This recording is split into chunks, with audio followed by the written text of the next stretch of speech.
കേരളത്തിലെ ലക്ഷക്കണക്കിന് വിദ്യാർത്ഥികൾ ഇപ്പോൾ ഒരു വലിയ ആശയക്കുഴപ്പത്തിലാണ്.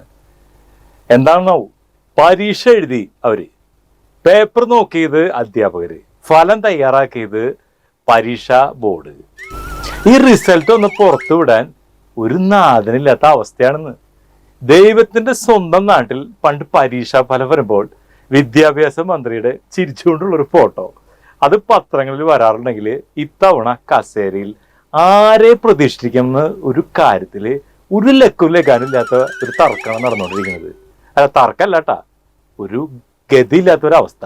ആ വെള്ളിയാഴ്ച ഫലം വരുമ്പോൾ പരീക്ഷ എല്ലാ പണികളും തീർത്ത് പട്ടിവാതിലുകൾ നിൽക്കാണ്. ബുധനാഴ്ച ബോർഡ് യോഗം ചേരും, വ്യാഴാഴ്ച മിനുക്ക് പണികളൊക്കെ തീർത്ത് വെള്ളിയാഴ്ച ഫലങ്ങൾ പ്രഖ്യാപിക്കണം. ഇതായിരുന്നു ഒരു പ്ലാൻ, മാസ്റ്റർ പ്ലാൻ. എന്നാൽ പ്രഖ്യാപിക്കാൻ ഇപ്പൊ മന്ത്രി ഇല്ലാത്ത സാഹചര്യത്തിൽ IAS ഉദ്യോഗസ്ഥർ മുഖാമുഖം നോക്കുകയാണ്. 2021 ഇതാണ്ട് ഈ സെക്രട്ടറി ഒരു പ്രഖ്യാപിച്ചൊരു മാതൃക പിന്തുടർന്നെന്ന് വെച്ചാൽ അവിടെ ഈ കസേരകളി തന്നെയാണ്. വാസുകി പോയി, ഷാർമിള വന്നു, ഉമേഷ് ഉണ്ട്. പക്ഷെ ഈ ആഭ്യന്തര കസേരക്കളിയേക്കാൾ വലിയ കളിയാണല്ലോ ഇപ്പോൾ തലസ്ഥാനത്ത് നടക്കുന്നത്. മുഖ്യമന്ത്രി കസേരയും ഇപ്പോ പുതിയൊരു ചർച്ചയാണ് PR വർക്കും. മനസ്സിലായില്ല, കേരള രാഷ്ട്രീയത്തിൽ ഇപ്പോൾ ഒരു നിശ്ചലമായൊരു അവസ്ഥയാണ്. അങ്ങനെ പറഞ്ഞ തെറ്റില്ല. മുഖ്യമന്ത്രി തെരഞ്ഞെടുക്കാൻ വൈകുന്നത് അത് പോട്ടെ, അങ്ങനെ ഒരാളെ തെരഞ്ഞെടുക്കണോ എന്ന് ചോദിക്കുന്ന അവസ്ഥയിലേക്ക് കാര്യങ്ങൾ എത്തിച്ചേർന്നിരിക്കുകയാണ്. പ്രതിപക്ഷം ഉണ്ടോ എന്ന് ചോദിച്ചാൽ മുഖ്യമന്ത്രി കമാന്ന് രക്ഷണം വേണ്ടിയിട്ടില്ല. ആളുടെ വാടക വീട്ടിൽ പോയിട്ട് സ്വസ്ഥമായിട്ട് TV മുന്നിലിരിക്കുക. ആരാ മുഖ്യമന്ത്രി എന്ന് ആളും ഇങ്ങനെ ആശയക്കുഴപ്പത്തിൽ നോക്കിക്കൊണ്ടിരിക്കുക.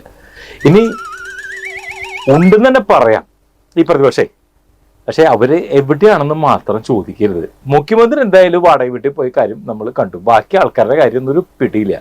ഇനി VD സതീശനെ മുഖ്യമന്ത്രി കസേരയ്ക്ക് എത്തിക്കാന്ന് വിചാരിച്ചാല് ഒരു PR ടീം തന്നെ അതിന്റെ പിന്നിൽ പണിയെടുത്തു എന്ന് ഹൈക്കമാൻഡിനെ ബോധ്യപ്പെടുത്താൻ ഇവിടുന്ന് 2-3 ആൾക്കാർ വണ്ടി കയറി പോയിട്ടുണ്ട്.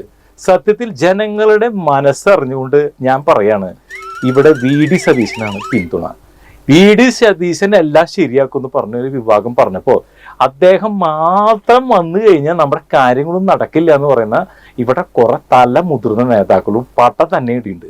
ഇങ്ങനെ വിഴുപ്പലക്കലിന്റെ പ്രക്രിയ അങ്ങനെ തുടർന്നുകൊണ്ടിരിക്കുകയാണ്. ആരെ പിടിക്കുമെന്നറിയാതെ, അതായത് ഇപ്പൊ ആരുടെ അടുത്ത് കൂടെ നിൽക്കുന്നു പിടികിട്ടാണ്ട് ഇങ്ങനെ അന്തം വിട്ടിരിക്കുകയാണ് നമ്മുടെ ജനങ്ങൾ. കുട്ടികൾക്കില്ലാത്ത ടെൻഷൻ ഇപ്പോഴാണ് നേതാക്കൾക്കുള്ളത്. SSLC ഫലം വരുമ്പോൾ A+ കിട്ടുമോ എന്ന് പേടിക്കുന്ന കുട്ടികളെക്കാൾ വലിയ ടെൻഷനിലാണ് നമ്മുടെ രാഷ്ട്രീയ നേതാക്കൾ. കുട്ടികൾക്ക് ഗ്രേഡ് കിട്ടിയാൽ മതി, പക്ഷേ നേതാക്കൾക്ക് വേണ്ടത് നമുക്കറിയാലോ, ഈ കസേരക്കളിയാണ് ഇപ്പൊ വേണ്ടത്. അത് മുഖ്യമന്ത്രി കസേര തന്നെ.